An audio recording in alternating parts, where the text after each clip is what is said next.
Sur Quintero, pour être tout à fait complet, donc ce jeune joueur arrive cet été à Rennes où c'est une recrue très intéressante parce qu'on a très peu ce style de joueur dans notre championnat. À part les techniciens, ils ont souvent, sont au PSG en ce moment. À Monaco, on a eu Rames qui le ressemble dans son toucher de balle, dans la qualité technique, ça c'est clair.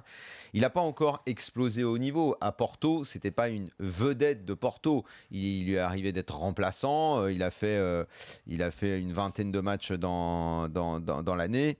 Rennes obtient son prêt. Alors, ça ne veut pas dire que le mec est dans sa phase de progression. Ça ne veut pas dire parce que à Porto, c'était pas le joueur le plus important de l'équipe qu'il n'est pas amené à progresser. Certains disent ah oui, mais si vous aviez vu Porto, je dis très bien, mais il a 22 ans. Le mec avec la technique qu'il a, il devait être en phase de progression. Et puis surtout, Porto, c'est une sacrée équipe. Porto en Ligue 1, c'est derrière le PSG, quoi. Tu vois, on parle d'une équipe qui a rien à voir avec notre Ligue 1.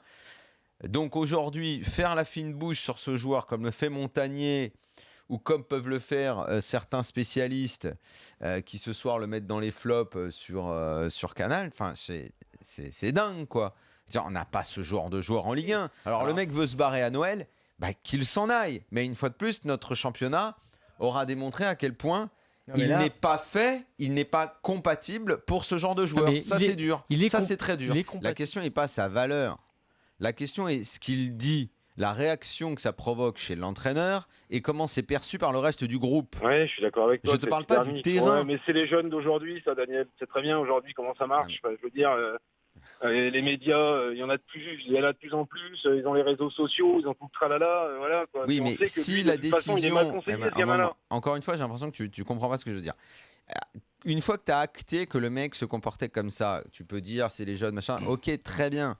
Mais une fois que le coach intervient pour dire je n'aime pas, ça me met en colère, et derrière il doit y avoir sanction.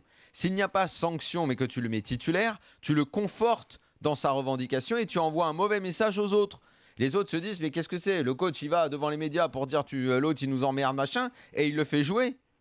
C'est pas bon pour le coach, un tel truc. Je me fous de savoir, moi, si Rabiot, il peut prendre la place d'un tel, quelles sont ses performances et tout. Tu comprends ?